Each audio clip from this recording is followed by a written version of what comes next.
After 5 years of extensive renovations, the National Music Museum in Vermilion has finally reopened 7 of its permanent galleries in the original Carnegie Library building. Now, with its large world-renowned collection of instruments, the museum now has a new focus that goes beyond just guitars and flutes in display cases. In tonight's Eye on KELOLAND, Lauren Solich takes us inside the revamped experience that's connecting visitors to music and culture. From the instruments you might have learned to play in high school band, and the artists you hear on the radio, to the way we live our everyday lives, music plays a big role. And now the National Music Museum in Vermilion wants to highlight music's importance for everyone.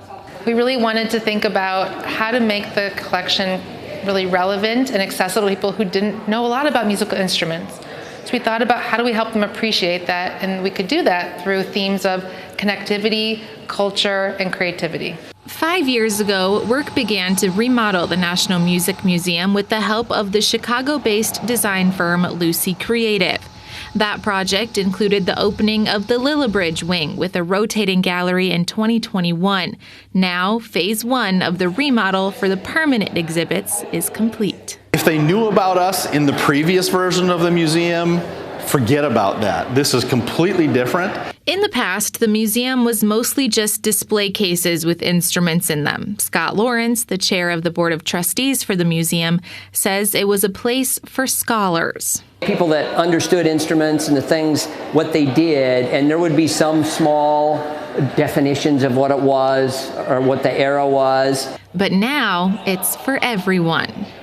Families come in and have a great experience because it's all laid out with the explanations of how music works and fits in our lives. This framework really brought to life the way that anybody off the street, and I really mean that, could come in and find an access point, whether it was identification with the science of sound or immigrant stories, culture traveling from place to place and time to time.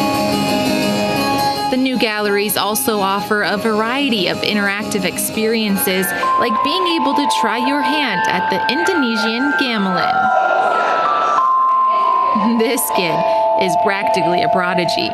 And here in the American Guitars exhibit, you can time travel with music through eras that range from pre-1925 to post-1975. You might even hear a few tunes you recognize.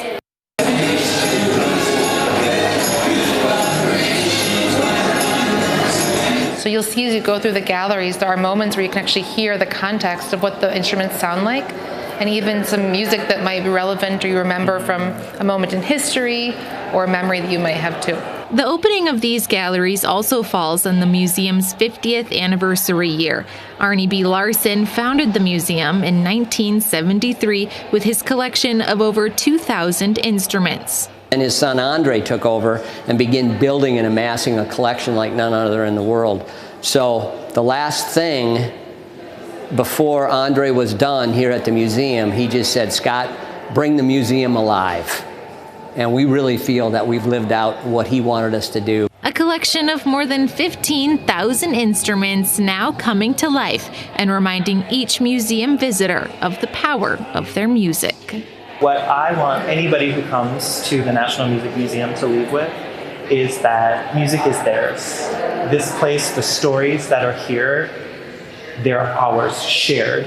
And the story of people and music around the world is universal. With Eye on KELOLAND, I'm Lauren Solich. Phase 2 of the National Music Museum redesign will include galleries in the upstairs portion of the original Carnegie building. The hope is for those to be ready sometime next year.